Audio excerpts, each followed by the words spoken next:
বাহরাইনের ব্যাপারটা হচ্ছে যে আপনারা জানেন যে আমরা ইউনিভার্সাল পোস্টাল ইউনিয়নের বাংলাদেশ ডাক বিভাগের মাধ্যমে আমরা পোস্টাল ব্যালটগুলো পাঠাচ্ছি।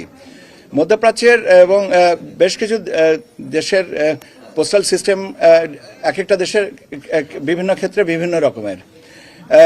বাহরাইনের ক্ষেত্রে যেটা হয়েছে যে ওখানে 160টা ব্যালট আমাদের কাছে যে হিসাবটা পাওয়া গেছে সেটা কোনো এক জায়গায় আপনার বক্সে আপনার দিয়ে দেওয়া হয়েছে ওই ডেলিভারি পয়েন্ট, যেমন আমরা পিজিয়ন হল যেমন পাই ছাত্র জীবনে আমরা দেখেছি, বা আপনার ছাত্র জীবনে আমরা হোস্টেলে যে এলে একটা জায়গায় চিঠিপত্র রেখে যেত একটা টেবিলের উপরে, আমরা সেখান থেকে নিজেরা নিয়ে নিতাম।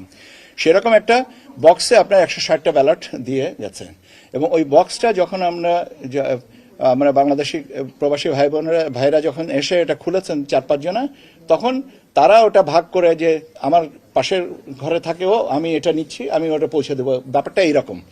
এবং আপনারা যদি ওই যে ভিডিওটা ক্লিপ এবং ওইটা আর কি ভিডিও ক্লিপটা যেটা করা হয়েছে আমরা যেটা শুনেছি, সেটা যদিও এটা করা উচিত হয়নি বলে আমি ব্যক্তিগতভাবে মনে করি, সেটা কিন্তু ওরা ওই একটা প্রবাসী ভোটের একটা ব্যালট পেয়েছেন এই আনন্দটুকু ধরে রাখার জন্য এটা কেউ করে আপনার এটাকে তারপরে পোস্ট করেছেন।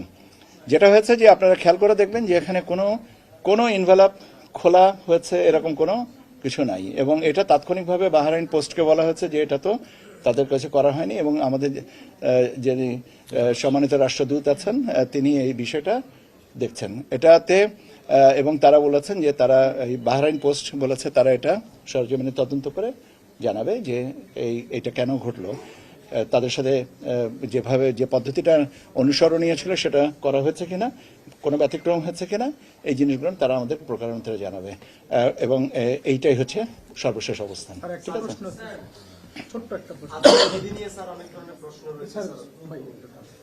গণভোটের প্রচারণা কে করবে? সরকার? আমি আপনার এই প্রশ্নের উত্তর আগে দিয়েছি, না উত্তরটা দিয়েছি।